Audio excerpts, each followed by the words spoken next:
Hi guys, and welcome back to, of course, the Terriers Talk Weekly Review, episode 19 now. Doing this for a while, but yeah, I think we should just get right into it, of course. And great bit of news to start the week off. Sorba Thomas, of course, winning Player of the Month for the Championship in August. 1 goal, 4 assists, I mean, it's fairly deserved. I think there was obviously candidates. I think, you've got Mitrovic, who was, I don't know the full list. Mitrovic, I assume people like Rob Dickey were there.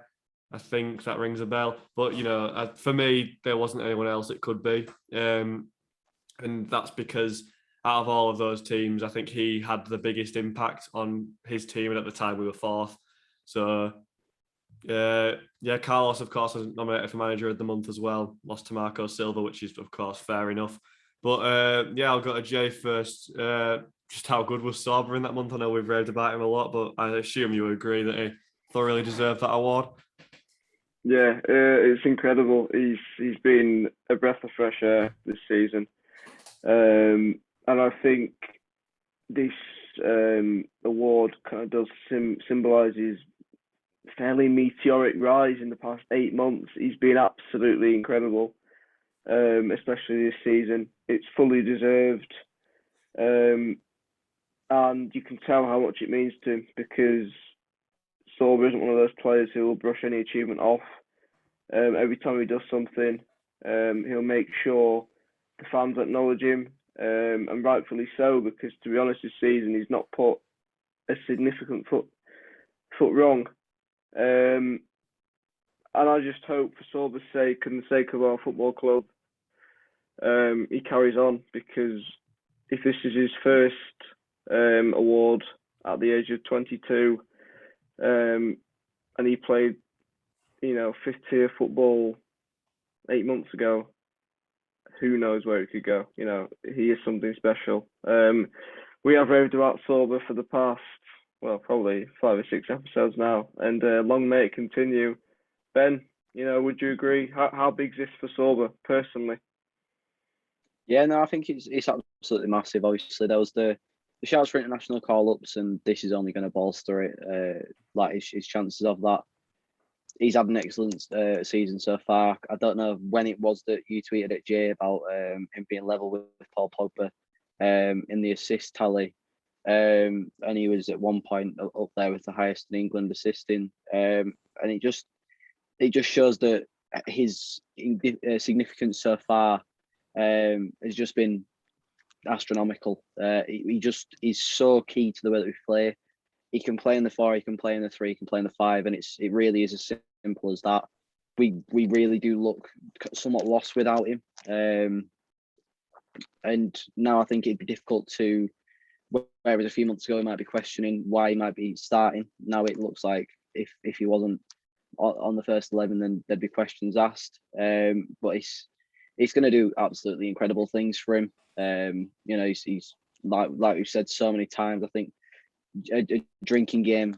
How many times we've said he's made the step up from National League, but he genuinely is just incredible how good he actually has been for us this season in such a short space of time. And I think that's very reminiscent of how Josh Koroma was. He spent that 6 months out on loan, and then he came back a different player. The first 6 months of Sorba Thomas's career at Huddersfield Town weren't especially anything to be massively overwhelmed by, and now he looks a completely different player, the same kind of way that Josh Koroma was before and after his loan spell. So it really is a credit to not only himself, but I think Carlos has to have a bit of that, because it just shows how much him and the club are coming in at developing young players, and how much the B team seems to be working to, because you've got to remember Sorba was initially a large part of that B team, and now he's had a quite clear pathway to the first team, which hopefully we can see the likes of John Russell follow in the coming few months or years.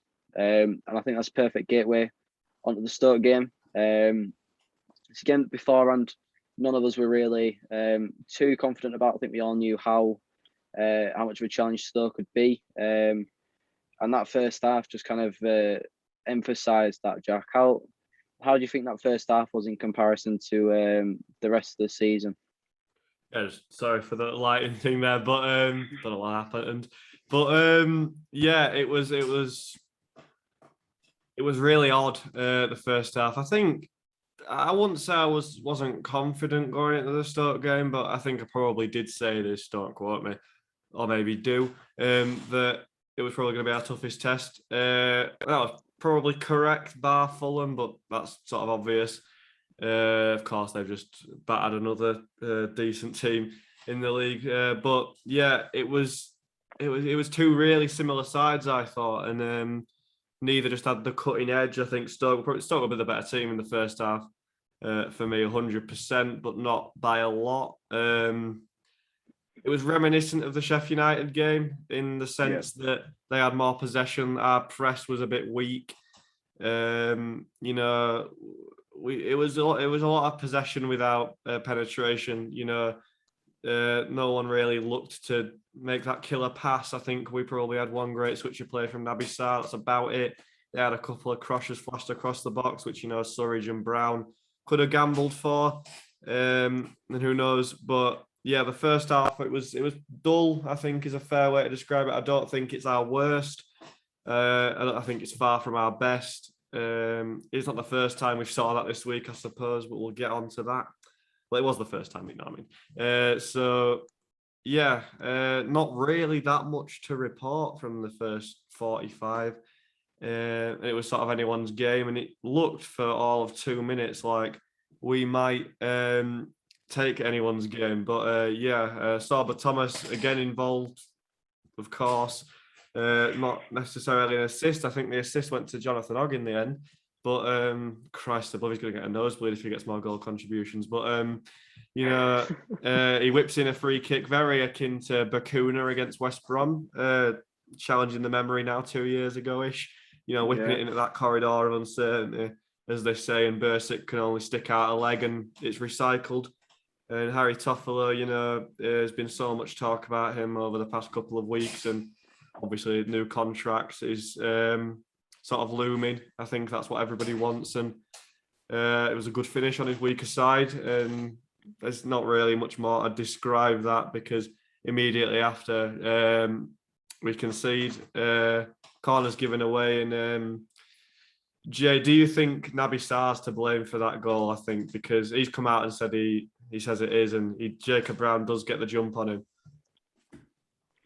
Yeah, I think on face value you've got 6'6" Naby Sarr, who, by the way, was made to look like an absolute ant by Harry Souttar. He is probably the largest football player I've ever seen live, but that's for another day.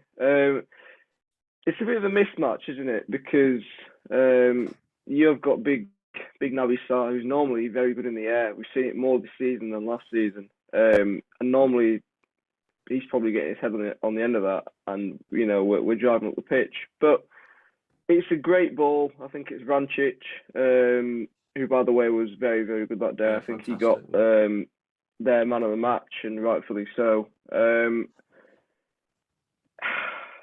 It's a tough one because I think whilst Naby was he was evidently switched off, I think the whole team didn't do enough to pick up the men. I think a lot of space was left free. But to answer your question, Jack, I can't really be defending Sarr too much in that situation because he's got massive presence, and to allow Jacob Brown, who's not that tall, I'm not sure how tall he is, to get a leap over him, and it was a considerable leap, and then Power had a home. I think that does show that there's gaps, you know, in our performances, and that'll come with time. I mean, to be honest, Sarr, compared to last season, he's been head and shoulders above last season. Now, I'll probably put that down to our old friend Richard Keogh departing the club, and obviously confidence. He's grown massively. He's learned to play in different systems. He's got competent partners. It's just one of those where it happens and we try and move on. We tried to, and I think Stoke really did quite well to nullify our threat, especially in the first half. I think Sorba didn't really have much to do in the first half.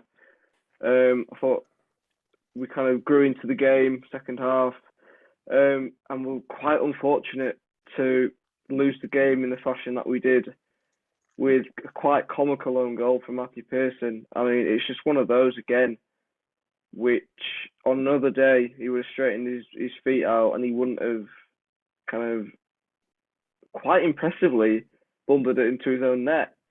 Now I say impressively because I genuinely do not know how he's done it. But I mean, I was saying to you, Jack, and you were saying to quite a few people, it's just one of those. It's just one of those days, isn't it? That's how football works. I think Stoke is always a hard place to go. It's one of those grounds where you leave disappointed most of the time, just because it's Stoke. They know how to play their football and they're doing really well.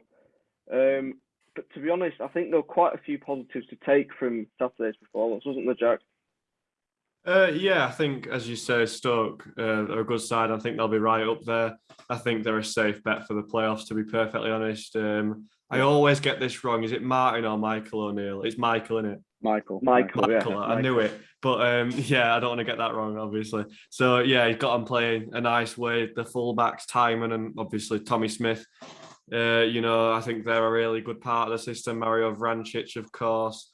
The back three, as does the Championship goes, I think it's bordering on Premier League standard, to be perfectly honest. But we're not here to talk about Stoke, obviously. So yeah, it is just one of them. And 9 times out of 10, Matty Pearson doesn't do that. Exactly. He's proved in, how many games have we had? 9. He's proved in 7 out of 9 games that he's got it.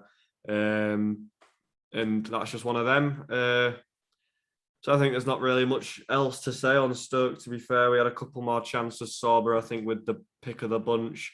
Meepo obviously made his debut, and if a ball drops differently into the box, we could be talking about a point gained and not 3 drops. So, but let's talk about 3 points gained, I think, because what a night. I think I was the only one of us 3 to attend, unfortunately, which is a shame because I always love seeing one of these 2 at least at the games. But another slow start, and on reflection in the stadium, I think it's all, as I've said before, it's different. But you 2 obviously watched on a stream, or I follow, or I'm not really too sure. Sky Red Button was, I think it was on as well. So yeah, it looked. I think having watched it back, it looked a lot worse, and it looked a lot more lethargic. But I think it was sort of credit and testament to Blackpool's press, which did work in the first half. So what are your thoughts on that first half, Ben? Yeah, I mean, just to touch on a few more things from Stoke as well. I think as much as Sarr thinks he was at fault for their goal, their first goal, I think he had a really good game. He just seemed to be absolutely everywhere, and he was a large part of our driving force forward in the first half. I don't want to say that we miss Colwill, but we miss Colwill because I think he just provides that something extra. But that's not taking anything away from Naby. He was can't speak. He was superb on the ball, and he just kept looking for the diagonal, ball in behind, or just the pass down the line to Sorba. I mean, like you said as well, Jack, Michael O'Neill has a very good side with Stoke. Obviously, he's been there, I don't know how long now, but he has had them playing really good football since he came in. And I think it's something that I don't want to compare the 2 of us, but Stoke were down there with us at one point, and now they're flying with a manager whose system is believed in not only by the players but by the fans as well, which I think is so vital. And I think obviously it's early doors, but this season I think we're starting to see some of that ourselves. But yeah, Blackpool it almost looked lethargic at times going forward, and I think that's a lot of credit has to be given to Blackpool's press. Now I don't know what happened at half time, whether it was a case of Blackpool just got tired and they couldn't keep up the press, or Carlos had said a few choice words, which is probably the more likely of the 2. But that first half didn't really look much like the Huddersfield Town we've seen this season. It was almost reminiscent of last season at times. And it wasn't it wasn't a fun watch, but at the same time, it wasn't something where it's like, you know what, this is absolutely dreadful. It was more like, this is something where we need to learn from and we need to alter the way that we're playing, because if they are going to press us, we need to be able to adapt to that, almost like how we did against QPR, who were very much on the pressing side last season. We altered up the game plan, and we won that game, and that was the first away win we had in absolutely ages. Obviously, we're now talking a completely different system to that. We're now very heavy on the press, and we like playing the ball around. But we need to be able to potentially do that in the first half and then kick on with the pressing and the all-out attacking that we did in the second half. And that second half was everything that we've grown to love about Carlson's system, wasn't it, Jay? It really was. Like you said, the first half was very bland, especially watching from an armchair for the first time this season. It really wasn't anything exciting. I think massive credit has to go to Blackpool, because they had a few decent chances. I think Lee Nichols was tested a few times, and they really quite impressively stretched the field. I think they had two players. I think they were out on each wing who were really, really sharp. In the first half, Toffolo was on skates at one point in the game. I can't remember which one of their wingers it were. It was, but no, the second half was so refreshing to watch. It was just free flowing football. I think it shows when one of our players is taking the ball 25 yards out and having a go. It shows the confidence in our side, and it shows the fearlessness. I mean, Josh Cromer, what a strike that was, and it came out of absolutely nowhere. The way he's done it, nice link up between, I think it was Sinani and O'Brien, and O'Brien's giving it to Cromer, and he's done what he does best. He takes risks, and probably 7 out of 10, 8 out of 10 times they pay off. And I think, to be honest, Cromer's goal it created that ripple effect and really gave the side and probably the fan the kick up the backside and said, come on, let's build on this. Because, to be honest, these are the games that we should be winning 2, 3, 4, even 4-0 comfortably, because if we want to compete in this division, we need to be brushing these sides off, which we eventually did. I think the first 45, like we've agreed on, it's an experience, but it's quite good to see how we can go from, playing that, that 45 minutes was meh, to coming out 15 minutes later and thinking, well, this is playoff standard football. And the goals just kept coming. I think the second goal again, it just shows the quality we have from set piece deliveries. Normally it's Sorba, this time it was Sinani. And Matthew Pearson redeems himself. Jack, how was it to be in that away end when that Pearson header went in? Yeah, it was. There was a lot of frustration in the first half. We know how good our fans can be, and that we weren't at it. By and large in the first half. And as you say, Karoma, I think he'll know he didn't have a good first half, and he takes risks, which did absolutely spot on, but a lot of the time it didn't pay off in that first half. A lot of misplaced passes, if I remember correctly. But I think it not only gave the fans, energy, it not only gave the team energy, it gave him energy. And he was Josh Karoma in that second half, and his goal was great. And he was joint top scorer for all of about 5 minutes. And then Matty Pearson steams in and claims that right back. And I think, it's not the first time we've seen Sinani and Pearson combined from a corner this season, although the last time that was, disallowed. But we'll forget about that. It's what we know Matty Pearson's about now. He's, he'll put his head in front of anything. And it's just what you want to see, just fighting, just to nick another goal. I say nick, it was deserved, but you know what I mean. And I think Matty Pearson, as well as most of the team, were far better in the second half. I think Colwill was very uncharacteristically poor in the first half. I'd agree. And he comes out in the second half looking, flawless as ever. passing. Don't think he misplaced the pass in the second half. Back to carrying the ball out. No, he seemed to be wasting a bit of time. Not wasting time, but dilly-dallying on the ball. Something we've associated with Naby Sarr. But yeah, that was wiped away. But yeah, it was all of the 14 players who touched the pitch in that second half really deserve a lot of credit because they turned it around massively.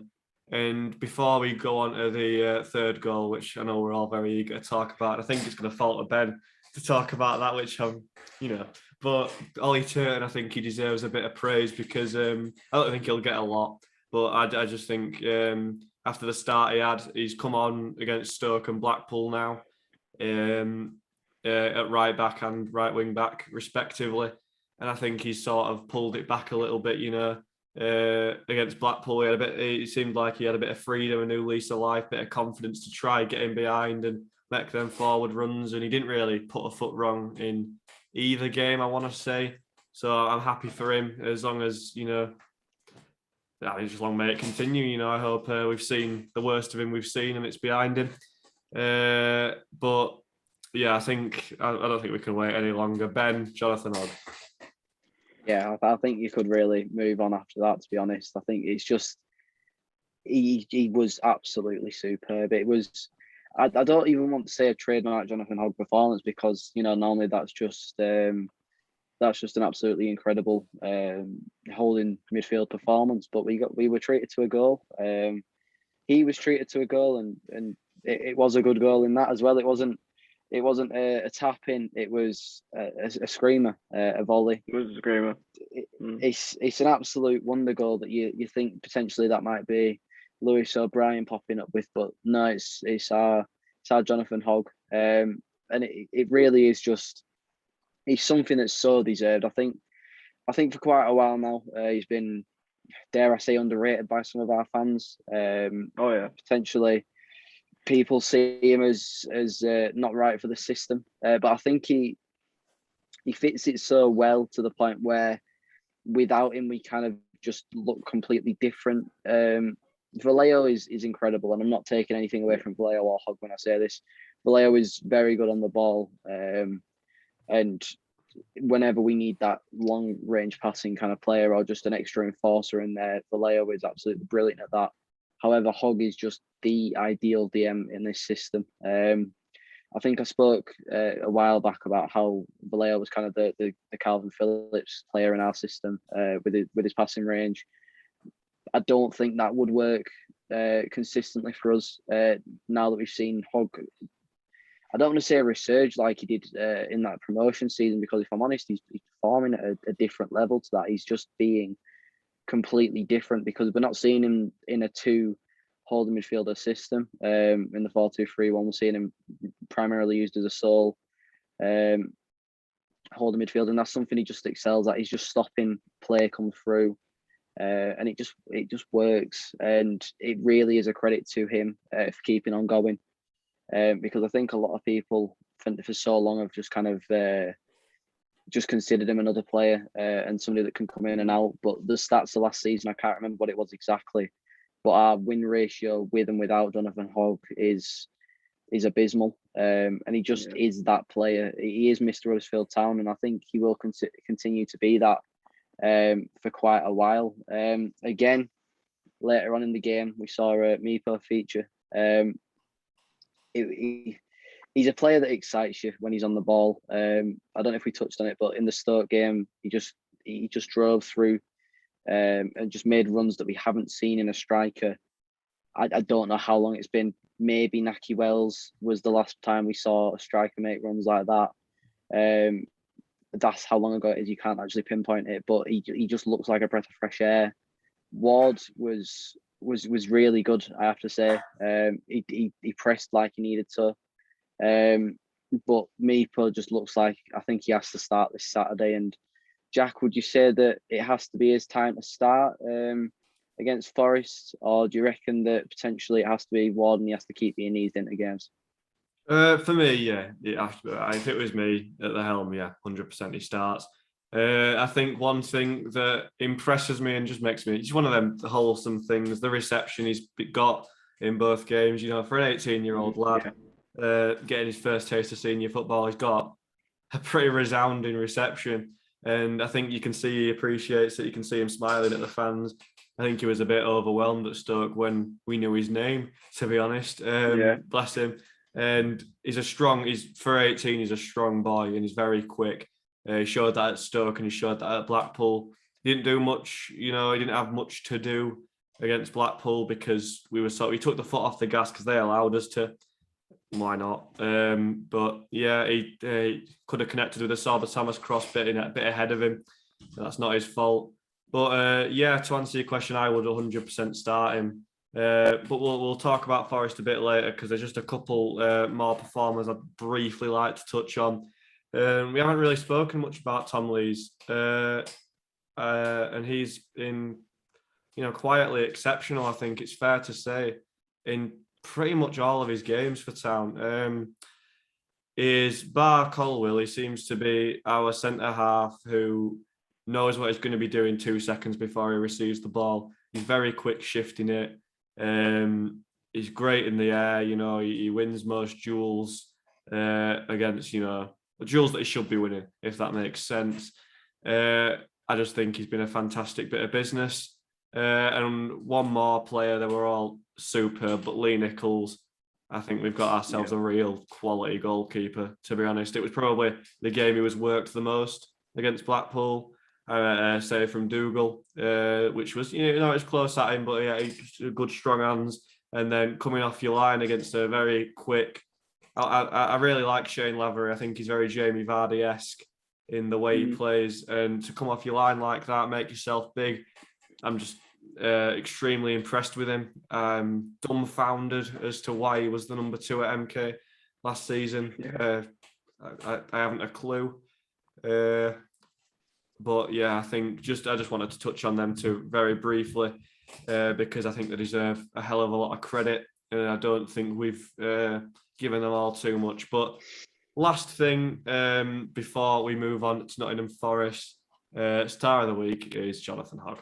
It took him a while. It took him probably about 7 game weeks, including the cut, to get it. But I don't think there was anyone else, was there, Jay? No. I can't fault Hoggy. I mean, he's a Mr. Huddersfield Town, like Ben said. Mightily impressed with him, and long may it continue. And hopefully, if we're lucky, we might get a goal in the next season. So yeah, fingers crossed.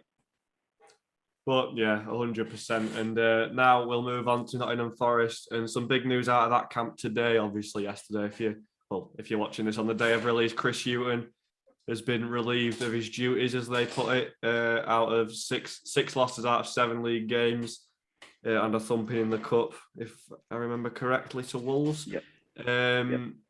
They have been ridiculously poor for a club the size of Nottingham Forest, and for the squad they've got, they haven't got a great squad. They haven't got, they're capable of pushing on, but they do have a better squad than bottom of the league after pushing 10 games.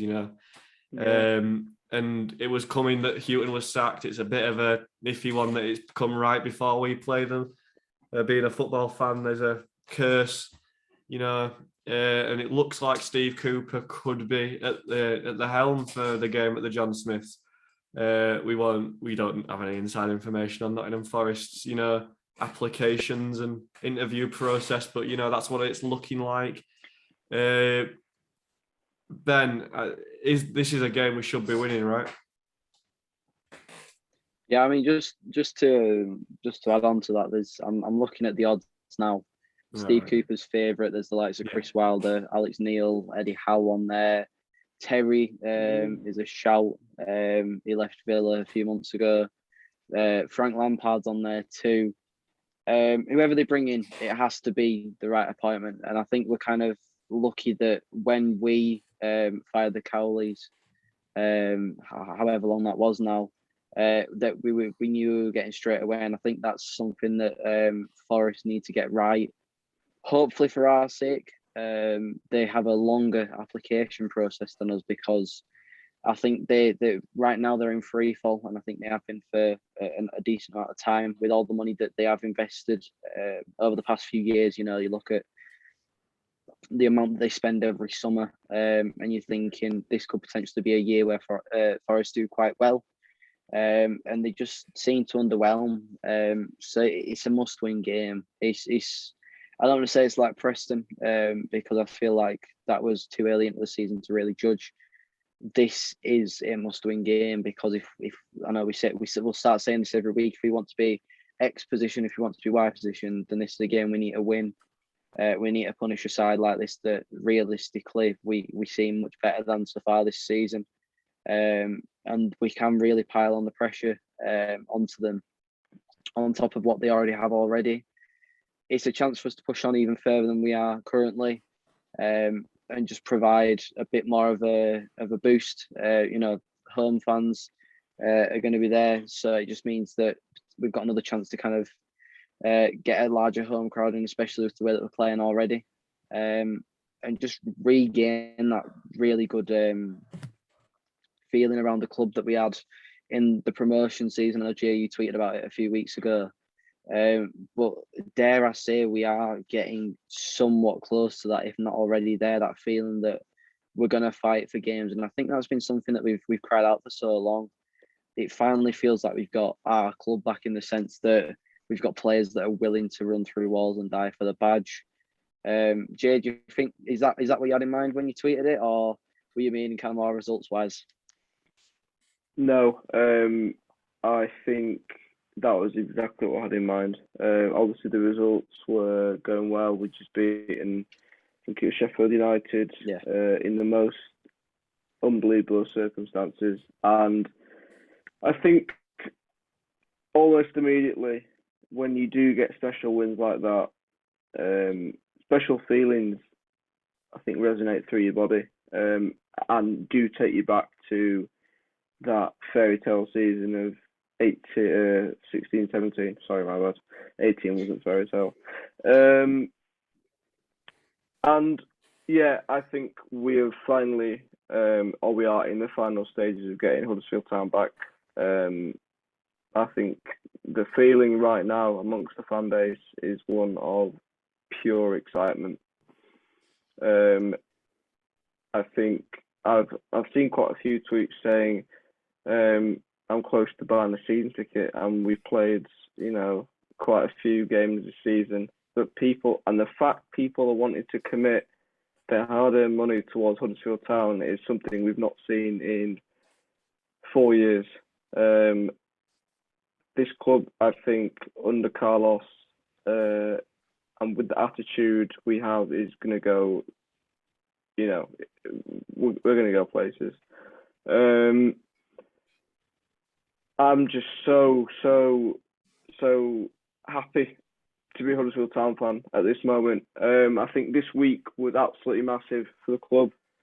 And I think Saturday gives us a massive chance of proving to fans these are the games that we are going to win. These are the games that the players are going to fight for the shirt. I mean, I watched Hoggy's interview after the Blackpool win, and he said this year we've got a bunch of players who are up for a scrap. And that's exactly what we need if we are going to compete in this league. And I mean, I don't know what Carlos is saying to him behind the scenes. I don't know what the players are saying to each other behind the scenes. I really can't think about what's changed apart from recruitment and bodies and those influential bodies in the club. But whatever's happening behind the scenes, it has to continue. I don't think.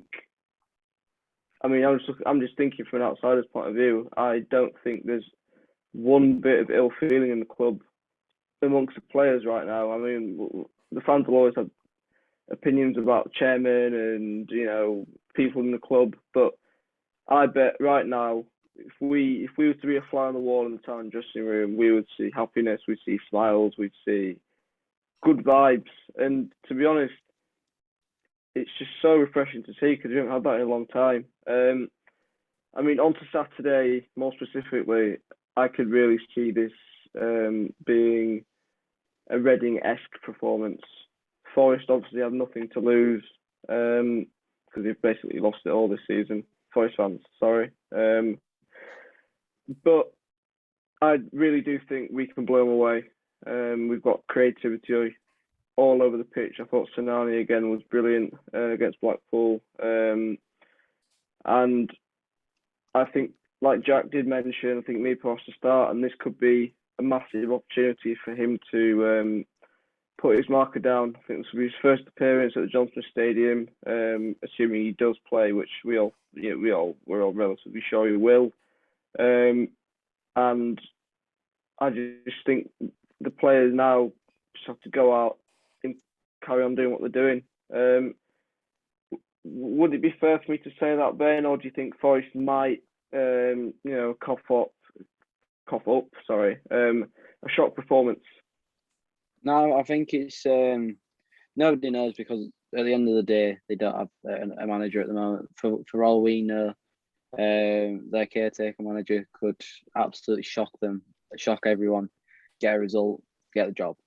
We don't know, and I don't think it's fair to really think too far ahead. On paper, it has to be a win game, and it's one of them where you've got to look at it and you just got to say, at this point in where we are in the league, we're currently sat fourth, which, Jack spoke about Jonathan Ogg getting nosebleeds with the amount of goals contributions. If we're not careful, we might see Huddersfield Town having a nosebleed, because us at 14th is ridiculous. But it's so nice to have that feeling of potentially another miracle could happen, and it looks like it could be on the cards. We do look a completely different side this season. So on paper, obviously you can't predict it with the way that they are at the moment, with no manager in charge. But on paper, it has to be a win, and it has to be a convincing one. Jack, convincing win, do you reckon, or do you reckon without any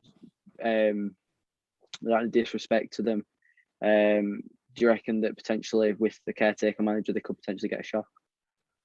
Yeah, I think you can't disrespect any team in the Championship, because just for example, Jay talking about where we've come from in the past 4 years and where we are now. We were a loss to West Brom, which was pretty much nailed on away from rock bottom, and here we are now. So that just proves, the Championship is absolutely mental. But we should be winning. We've got the attacking quality, we've got the solidity in defence. We've got the spine, we've got the everything. And realistically, it should be a routine win. Akin to Sheffield Wednesday QPR at home last season. Just control the game because we can do. And I think now's a great time for Meepo to start, as I've said already. Again, it's probably one of the poorest defences in the league, bar Reading and Peterborough, of course. But I think we've just got to take it to them. I think we've got to go all out. I think we will. Sometimes you can get freak results, but I think we probably will get the job done. And I don't usually like to predict games, so there you go. But I think that probably does about wrap it up for this week. Thank you again so much for watching. Obviously, we'll be back next week, potentially more than once. But let's have to wait and see on that one. But without revealing too much more, we will see you there. Please, as always, like, subscribe, share it around, and we will see you next time, whatever that may be. See you later.